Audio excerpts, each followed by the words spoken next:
正直はね、そりゃそうだろうって思うわけですよ、今の我々からすると。そうですね。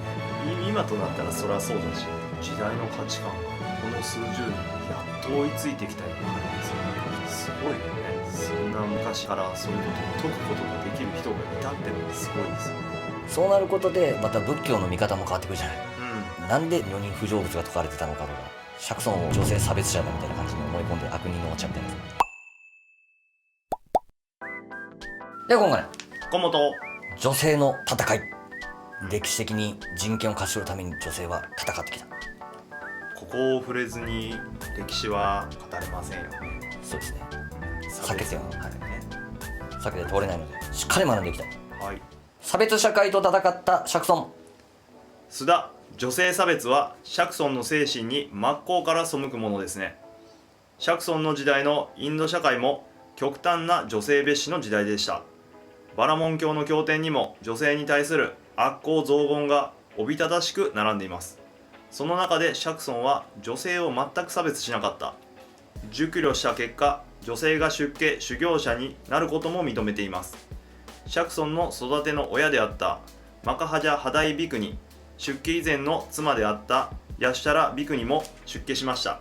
当時これは画期的なことだったと言われています。遠藤、バラモン教では出家も男性に限られていましたからね。須田、ところが仏教においては釈尊の在世も釈尊の滅後間もない時代にも多くの女性出家者が活躍しています。その様子はテーリーガーターというパーリ語仏典に伺えます。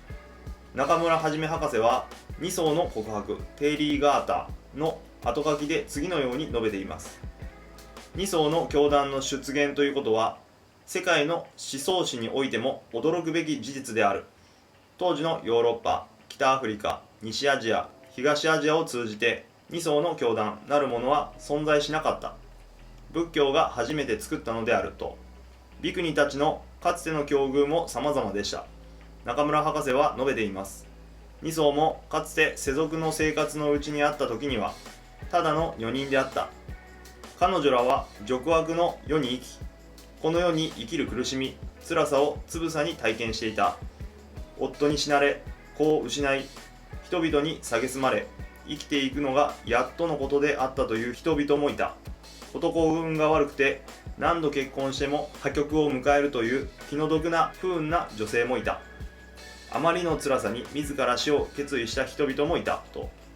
もちろん中には裕福で才能や美貌に恵まれた女性もいました。しかしそういう女性も老いと死の問題に直面して苦悩せざるを得ませんでした。釈尊はさまざまな女性に対し、ここに幸福への道があると教えたのです。無常のものにすがると不幸が訪れてしまう、そういう人に対して釈尊はここに幸福の道がありますということで女性を励ましていた。はい。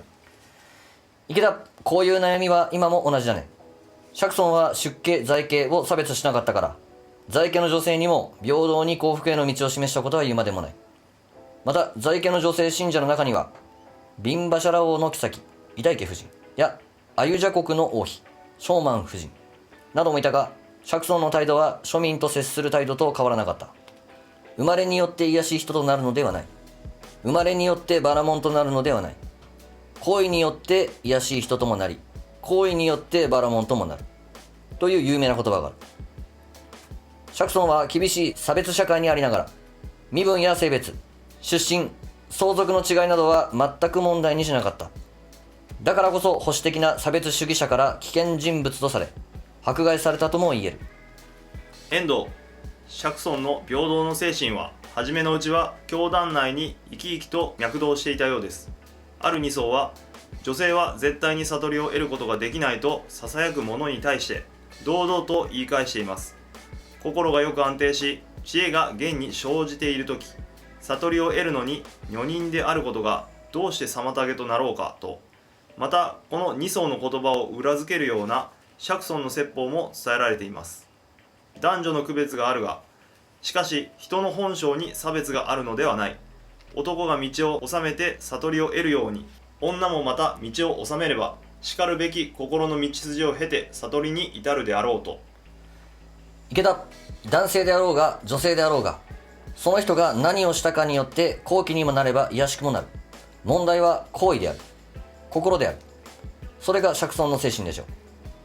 斉藤、もちろん初期の経典の中にも釈尊の言葉として女性についての厳しい表現が伝えられています。しかしそれは男性の修行者に対して女性に迷うことなく修行をするよう戒めたものと考えられます。遠藤、確かに女性に関する釈尊の説法は出家者に対するものと在家者に対するものとでは全く違うという指摘もあります。出家教団の中で厳格な修行を続けさせるために説かれたものだけを見て釈尊に女性差別があったと見るのは正しくないと思います。須田、男性の出家者は250回、女性の出家者は348回、500回と女性の方に厳しいのも当時の社会背景と関係していると思います。またそれだけ女性が毅然としていてくれないと男性はすぐにふらふら迷ってしまうということかもしれません。池田、少なくともこうは言えるでしょう。初期仏典に伝えられる釈尊の言葉がどこまで釈尊の肉声を伝えているかわからない。しかし事実として釈尊は女性にも出家を許したし厳格な修行をさせている。修行するのは当然、修行すれば悟りが得られるという大前提があるからです。その可能性がないならば女性の修行者を許すはずがありません。この一点だけでも釈尊の平等感は伺えるのではないだろうか。二層の告白の中でも私の心は下脱しました。諸々の悲しみの起こる元である根底を私は知り尽くして捨て去った。私は安らぎを現に悟って真理の鏡を見ましたとうとう。釈尊が教えた平安の境地に達した喜びが次々に語られています。須田、こういう釈尊の精神は部派仏教の時代になると急速に失われてしまいます。すなわち釈尊を人間離れした存在として神格化しました。そして人間はとても仏にはなれない、正門の最高の悟りであるアラカンの境地でさえも男性の出家でなければ得られないと主張するようになったのです。在家と女性に対する差別も公然と行われるようになりました。そういう中から大馬本でシャリホツが語ったような5小節も生まれたとされています。伝言ゲームがおかしな方向に行っちゃったっていう感じですかね。あるあるでしょうね。遠藤、釈尊が入滅して100年後、200年後説もあると言われているアショーカ王の時代でもすでに僧侶の堕落が指摘されています。権威と差別に傾いて釈尊の心を見失った仏教。これに対し釈尊の精神に帰れというルネサンス運動を起こしたのが大乗仏教です。そこで大乗経典ではさまざまな形で女人成仏が説かれるようになりました。例えば無量寿経や大阿弥陀経にも阿弥陀如来の本願の一つとして女人往生があります。もちろん女性の身のままでは浄土に往生できないわけですが、また勝鬘経や結馬経では空の法理を強調して男女という区別にとらわれること自体が迷いであり無意味であると主張し、それまでの女性差別を批判しています。斉藤、返上難師の形で女人成仏を説く大乗経典はたくさんあります。宝釈経、大宗経、般若経などです。大馬本で龍女の返上難師が説かれるのもこうした大乗経典の延長にあると一応は考えられます。しかし法華経では即身成仏を説いているわけで返上難師を成仏の条件にしているわけではありません。ですからこれらの経典と根本的に異なると言えます。他の経典でも返上なしが説かれている。うん。池田、法華経では悟りにおいても修行においても男女平等です。例えば法師本ではこの善男子善女人は如来の室に入り如来の衣を着如来の座に座してしかしていますし、まさに死守のために広くこの経を説くべしとある。善男子善女人、すなわち男女が等しく仏に代わって法を説く資格があることを宣言している。漢字本では女性に成仏の寿期が与えられています。また不教菩薩が我は深く何立ちを敬いあえて狂慢せずと礼拝した相手も在家と出家の男女です。女性が成仏することが当然の前提になっています。ですから日蓮大聖人が女人成仏のことはこの経より他はさらに許されずと仰せの通りなのです。龍女が成仏、これ一人にはあらず一切の女人の成仏を表す。法華以前の諸々の小状況には女人の成仏を許さず、諸々の大状況には成仏、往生を許すようなれども、あるいは回転の成仏にして一年三千の成仏にあらざれば、無明無実の成仏往生なりともある。遠藤、回転の成仏というのは返上難師のようにその身を改めて成仏するという思想ですね。その身を改めなければならないとすること自体、実は実戒語句一年三千が分かっていないことです。一年三千という生命の実相を離れれば、いくら成仏できる、浄土に往生できると言っても空手形のようなもので、実際には成仏の実態はない。そこで有名無実、名のみあって実態はないと仰せです。身を改めないといけないっていうことですね。回転の成仏。結構以前までですよ。はい。来世は男性に生まれて成仏できるみたいな、そんなような女人成仏を言ってたみたいなことですよね。この時はまだ差別が残ってたっていうか、ことですね。方便としてね。はい。須田、日蓮大聖人の仏法においては男女の平等感は徹底されています。有名な末法にして妙法蓮華経の語事を広めん者は男女は嫌うべからず。末法で妙法を公選流布していくにあたって、そこに男女の差別、襟好みは絶対にあってはならないの語問もそうです。またこの教を保つ女人は一切の女人に過ぎたるのみならず、一切の男子に超えたりとも仰せです。斎藤、日妙上人、高日上人と女性を上人や上人の称号で呼んでおられる。この事実にも大上人の女性観が現れていますね。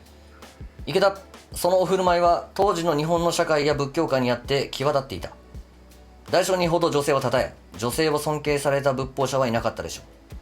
須田、当時伝統仏教界は比叡山にしても高野山にしても東大寺、醍醐寺もいわゆる旧仏教の関宗寺院は女人禁制です。